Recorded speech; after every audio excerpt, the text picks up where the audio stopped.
Good afternoon, everybody. Welcome to my channel, or welcome back if you've been before. Please subscribe if it's your first time. Yeah, like and share if you do like this video. Um, so my area of specialism as a psychotherapist and a hypnotherapist is the area of narcissistic abuse and childhood trauma, really, whatever form that takes on, family dysfunction. Now, the topic today is one that I've titled How to Detect or Tell That You Are with a Narcissist. And the subtitle is Talking on Eggshells. So let's dive straight in here. So, how do you know you're with a narcissist? Well, this is one of the clear ways to detect it. This is something to be on the lookout for. So, if you think about a person in your life right now, you think you may be a narcissist, may have high narcissistic traits, family member, friend, boss, whoever. Do you find when you are around this particular person, you're sort of tending to either choose your words or topics carefully, or do you feel a bit apprehensive about how they respond to your words and topics? I mean, are you watching their sort of reactions with a bit of apprehension? Do you find yourself almost a little bit stressed out, watching their reactions to what you've just said to see if it's okay or that you're acceptable? Is it like you are talking on eggshells? In a conversation with a narcissist, we must be on alert because they are highly sensitive. And why? Well, because everything is about them. And therefore, everything you say is going to be about them. And that goes, whether they're overt, who might not show publicly that what you've said has felt like an attack on them, or covert, who more than likely will show disgust with what you've said, either through word or dirty look.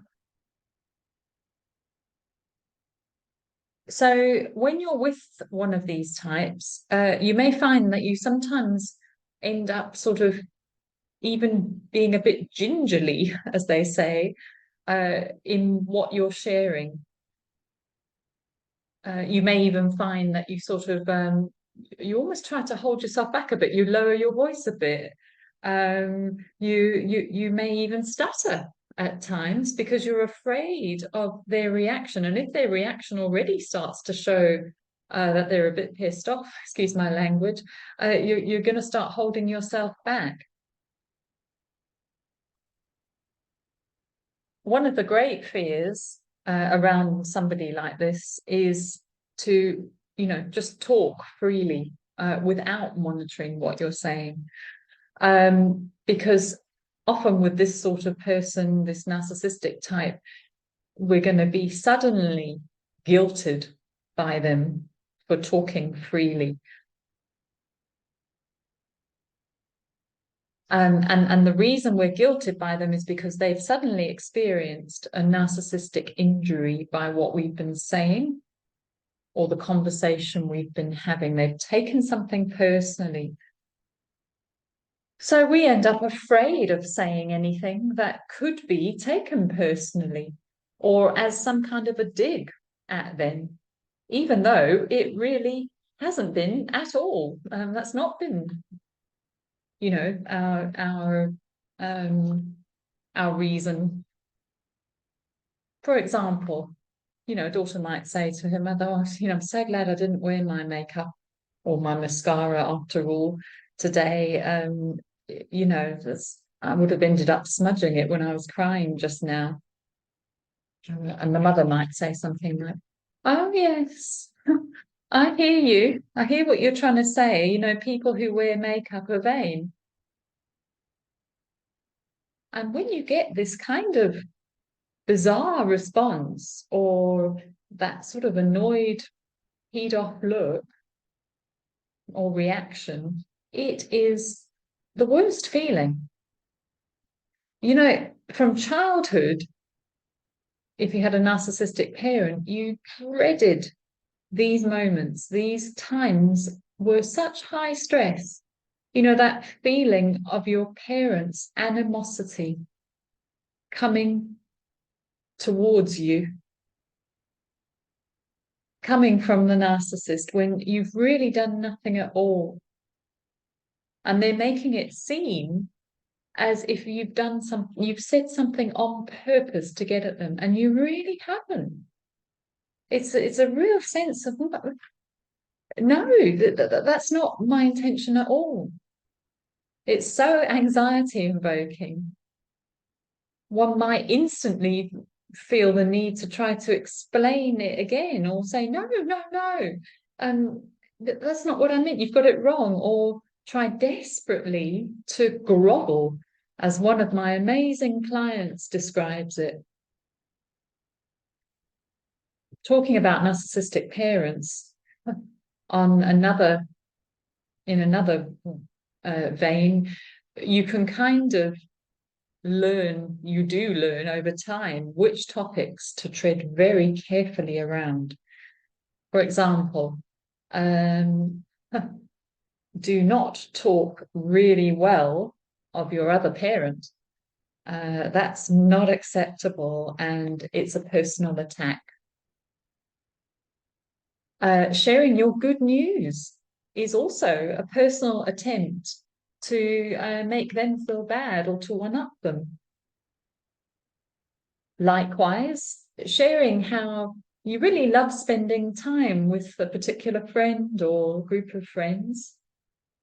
It's kind of taken as a bit of a, well, you don't want to spend time with me then. It's a bit of a disloyalty thing, bit of a competition. Likewise, talking about how you can't go to something that your narcissistic parent wants you to go to is also seen as a personal attack towards them. It's you kind of saying, you're not important to me. Likewise, saying that, I think we're a bit different in that, Mum. I don't have the same views as you. Is taken as a real put down, as if you think you're better than them.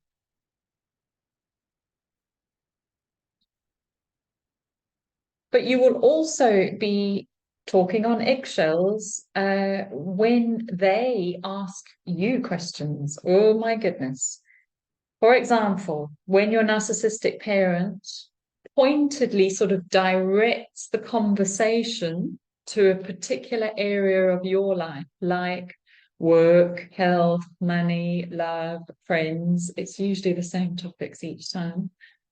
You'll feel instantly on guard. And it's like they're asking you with pricked up ears, like a dog does with their pricked up ears, as if they're really tuning in now. You can see it. They are all present with you in that moment. They're waiting to hear what you've got to say. It's a moment of attunement, but it's not a safe attunement. You can tell that this is sort of a dangerous attunement from them. It's like they're clocking your answer for their personal use later. It's like they want this for some reason. Maybe so they can detect some kind of weakness in your answer, in what you're saying. So if you do sort of look a little bit unnerved or you seem a bit defensive, well, then they've hit gold, and they'll savor your dis-ease, and they'll also store it for next time so that they can get in there again. They may ask questions that are so pointed as well.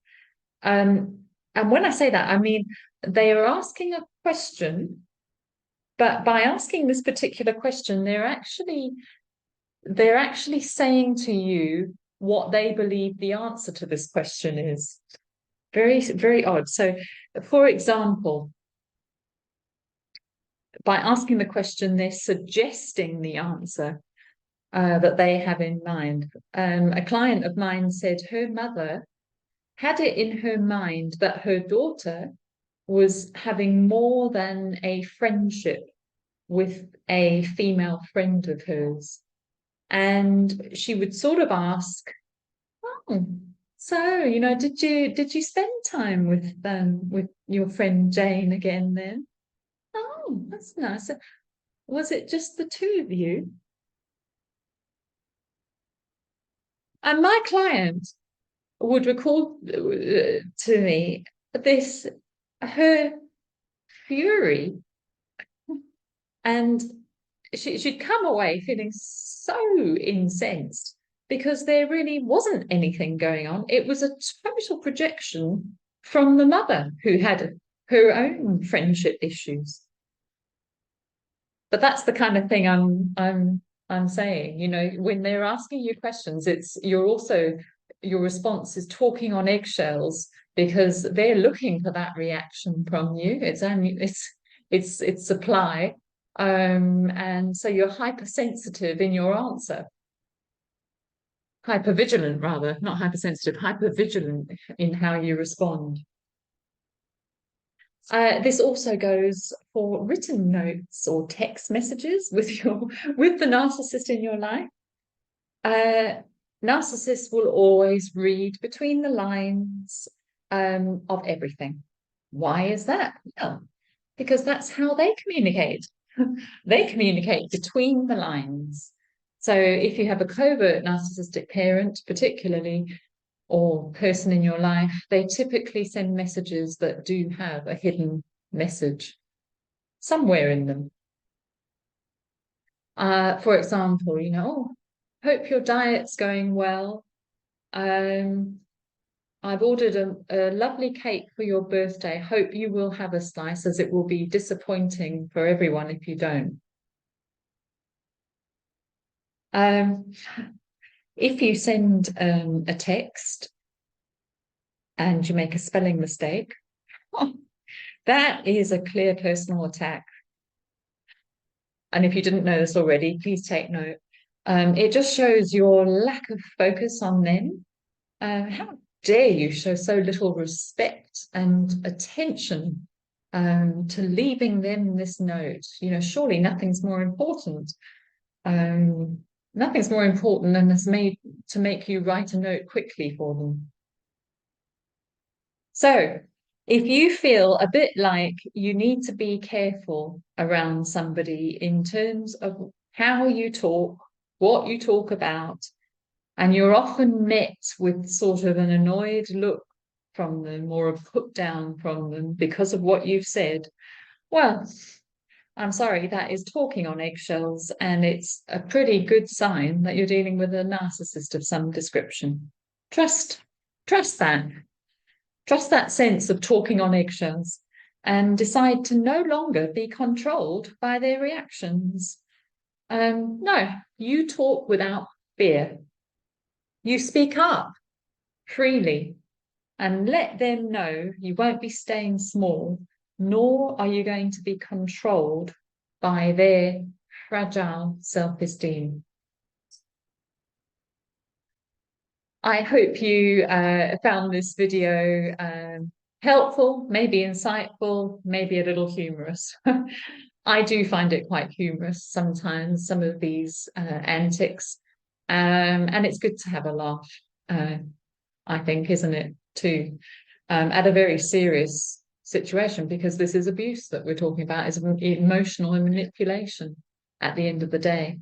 And also, if you have experienced any of this in childhood or in the present with a partner, and you'd like to have some support, please reach out to me. I use psychotherapy and hypnotherapy, and it's very, very helpful for people, especially to have somebody who gets it. And hopefully you won't feel like you're talking on eggshells with me. Okay, everybody, have a lovely evening, and I shall see you again very, very soon for another thrilling video. Take care. Bye.